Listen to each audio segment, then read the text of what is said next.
Merci, Monsieur le Président. Au nom du groupe socialiste, je souhaite moi aussi apporter tout mon soutien et ma solidarité au peuple autrichien.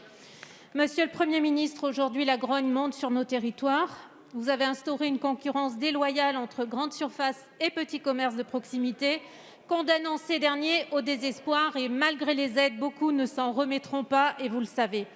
En quoi serait-il moins dangereux d'aller acheter sa baguette chez le boulanger du centre-ville que d'acheter un livre dans la librairie du coin ou un jouet en bois pour Noël dans la boutique d'à côté? Les grandes surfaces de ma circonscription où plusieurs centaines de personnes font leurs achats en même temps seraient moins dangereuses que les petits commerces de Riom ou de Châtel. Les petits commerces de Pont-au-Mur seraient plus dangereux que les nombreux selfs des lycées où des centaines d'élèves se côtoient sans masque et sans distanciation. Votre gouvernement a choisi la mauvaise solution, fermer certains rayons de la grande distribution. En somme, vous proposez que tout le monde y perde, sauf Amazon, qui se frotte les mains de cette aubaine inespérée. Aujourd'hui, c'est donc l'incompréhension et la colère.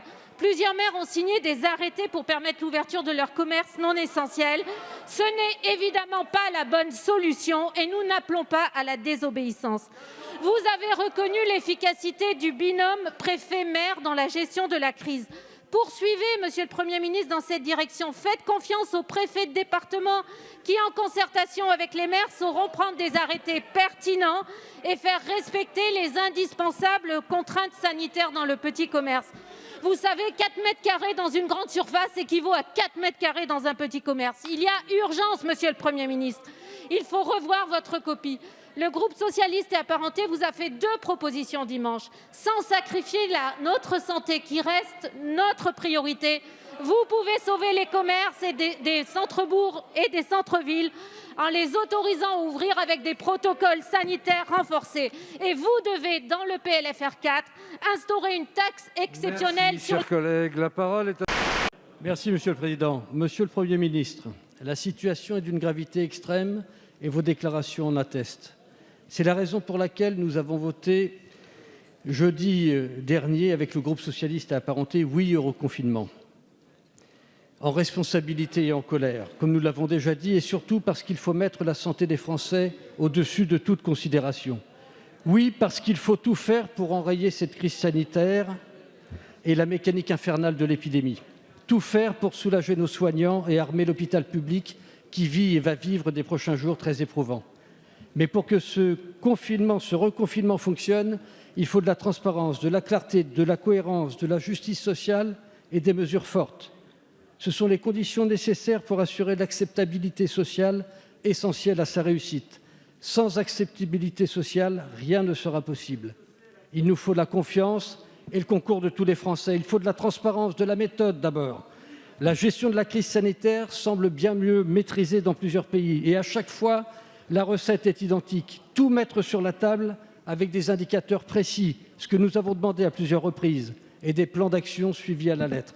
De la clarté et de la cohérence ensuite pour faire cesser l'approximation du gouvernement et le climat anxiogène qui règne aujourd'hui. Les enseignants qui ont fait leur rentrée hier ont attendu jusqu'à dimanche pour connaître les modalités et les horaires de rentrée. Ce matin, le porte-parole du gouvernement annonce un couvre-feu. Il est démenti, heureusement, rapidement après. De la justice, de la concertation enfin. Entre l'essentiel et le non essentiel des produits commerciaux, la ligne qui se dessine est celle du doigt mouillé. Depuis l'annonce de leur fermeture administrative jeudi dernier, les commerçants et de nombreux artisans ont crié à la justice et à l'iniquité. Les arrêtés ont été pris, ils sont bien sûr illégaux, mais ils sont surtout révélateurs du malaise de nos collectivités locales. Comment comptez-vous, Monsieur le Premier ministre, réhabiliter la confiance dans votre parole gouvernementale ? Merci, Monsieur le député. Merci, Monsieur le Président. Monsieur le ministre de la Santé, nous l'avons tous compris, la deuxième vague du Covid pourrait être plus haute que la première. Chacun sait ici qu'affronter une crise de cette ampleur est difficile et on le voit partout ailleurs en Europe. La solution, je veux le dire, elle dépend d'abord de chacun de nous pour respecter les consignes sanitaires.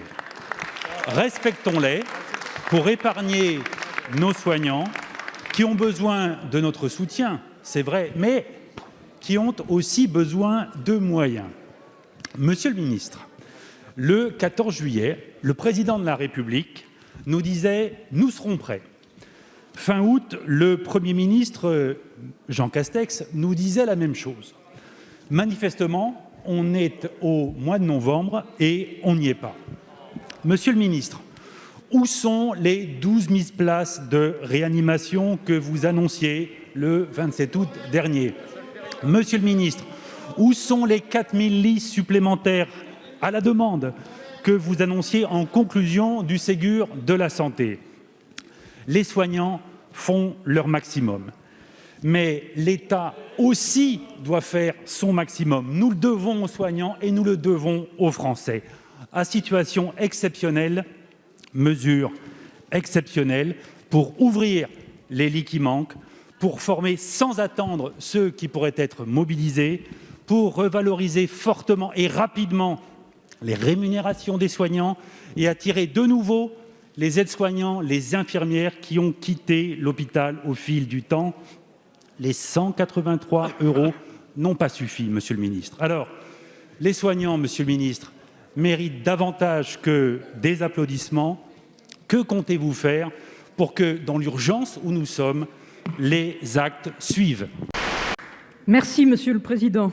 Oui, la situation sanitaire est grave. Oui, des dispositions contraignantes devaient être prises, comme dans tous les pays européens. Oui, il faut freiner la circulation du virus pour permettre aux soignants de tenir. Oui, nous devons faire preuve de responsabilité, et nous l'avons fait en votant la déclaration du Gouvernement. Mais faut-il encore que les décisions soient logiques et équitables? Comment justifier la fermeture des petits commerces qui appliquent les protocoles sanitaires au prétexte qu'ils ne seraient pas essentiels? Comment justifier qu'acheter un fer à repasser dans une grande enseigne soit plus essentiel qu'acheter un livre en librairie? Comment justifier que monter dans un bus pour aller travailler soit plus sûr qu'une balade en forêt à plus d'1 kilomètre de chez soi? La question est simple. Où est la logique? Pour quelle efficacité? Merci, Monsieur le Président. Monsieur le ministre, des milliers de Français vont être plongés dans la pauvreté dans les semaines qui viennent. Nous savons que l'État fait un effort conséquent pour accompagner nombre d'entre eux et certaines professions arrivent aujourd'hui à se faire entendre. Mais demeurent ceux que j'appelle les invisibles. Je pense aux extras, aux permittents, aux bénéficiaires de contrats à durée déterminée d'usage. Je parle des guides conférenciers, des maîtres d'hôtel, des cuisiniers, des livreurs, des serveurs, des hôtesses, des chauffeurs, des agents d'entretien et de sécurité et de tous ceux que je ne peux pas citer. Ce sont près de 1 200 000 salariés, typiquement ceux qui étaient menacés par la réforme de l'assurance chômage, qui pour certains ont été... Ceux qui étaient menacés par la réforme de l'assurance chômage, qui pour certains ont été abandonnés depuis mars 2019 et qui pour d'autres vivent sous la menace de cette réforme.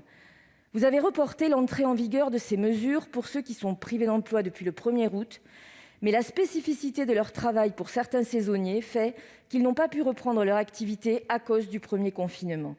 Ils n'ont donc pas pu recharger leurs droits du fait de cette réforme et se trouvent sans solution, si ce n'est celle des minima sociaux. Quant aux autres, ils subiront forcément de plein fouet les effets de ces dispositions, puisqu'étant dans l'impossibilité de travailler actuellement, ils n'auront donc aucun droit à recharger. Monsieur le ministre, je viens de le dire, nous parlons là de plus de 1 million de personnes qui appellent au secours et que personne n'entend. Je vous pose donc 2 questions. Allez-vous consentir à travailler sur une solution de type année blanche, comme pour les intermittents du spectacle, qui permettra d'attribuer à ces extras et permittents un revenu de substitution? Allez-vous enfin annoncer la suppression de votre réforme de l'assurance chômage? Merci, Monsieur le Président, Monsieur le Ministre, chers collègues. Alors que le terrorisme djihadiste frappe à nouveau notre pays et l'Europe, le président Erdogan multiplie les menaces contre la France, comme il l'avait d'ailleurs fait ces derniers mois contre le gouvernement autrichien.